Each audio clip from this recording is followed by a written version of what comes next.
Friends, July 1 నుంచి మనం కొన్ని క్రెడిట్ కార్డ్స్ సంబంధించిన బిల్స్‌ను కొన్ని యాప్స్‌ను ఉపయోగించి పేమెంట్ అయితే చేయలేము.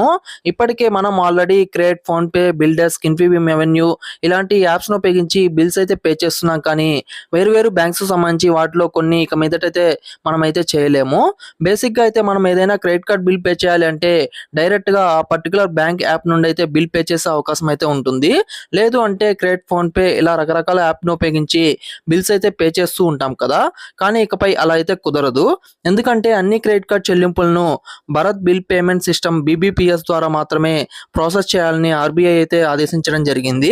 అయితే ఇందులో ఇప్పటివరకు SBI, bank of Baroda, Kotak Mahindra bank, IndusInd bank, federal bank ఇవి మాత్రమే బీబీపీఎస్‌ని అయితే యాక్టివేట్ అయితే చేసుకున్నాయి. సో ముఖ్యంగా HDFC bank, ICICI bank, axis bank ఇలా బీబీపీఎస్ సర్వీస్‌ని అయితే యాక్టివేట్ అయితే చేసుకోలేదు. సో జూన్ 30th తర్వాత ఈ బ్యాంక్స్‌కి సంబంధించిన పేమెంట్స్ అన్నీ కూడా ఎఫెక్ట్ అయితే అవ్వనున్నాయి.